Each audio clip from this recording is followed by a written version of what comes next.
Alors ici vous êtes sur l'aérodrome de Prangin. C'est ici que nous faisons toutes les formations pratiques et théoriques de télépilotes professionnels.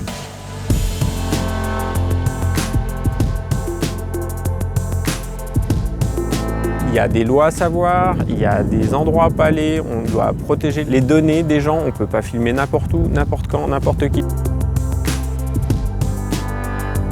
Alors la raison si nous avons choisi d'implanter Drone Process en Suisse, c'est tout d'abord pour faire bénéficier de l'expérience de Drone Process France sur le territoire suisse.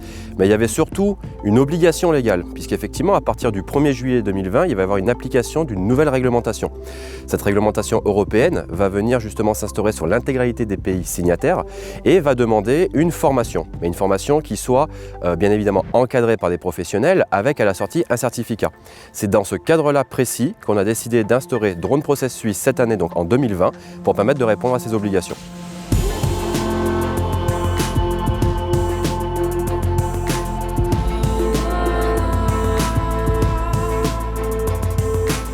L'intérêt premier, au-delà de la réglementation, d'avoir ouvert cette école en Suisse, c'est effectivement de former les gens.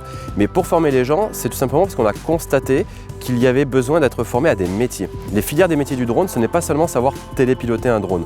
Ça, c'est un outil et c'est une fonction, une compétence. Par contre, si on ne sait pas aujourd'hui, en 2020, coupler cette compétence-là à un métier existant, comme par exemple un bureau d'études pour des géomètres ou encore une personne qui serait cadreur-monteur dans le domaine de l'audiovisuel, la compétence de télépilote ne sert à rien.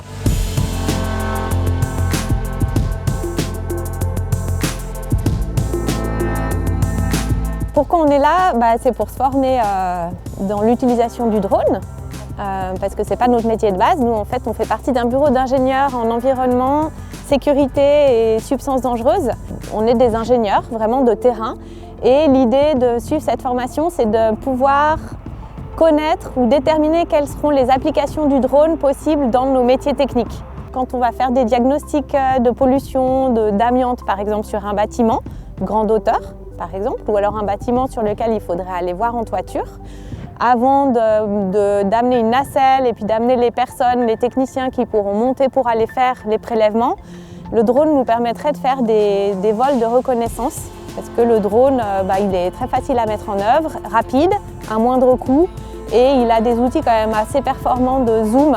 On pourrait aussi imaginer l'utiliser en caméra thermique. C'est un bel objet, c'est une belle technologie, donc ouais, c'est rigolo, ça change de ce qu'on fait d'habitude. Ouais.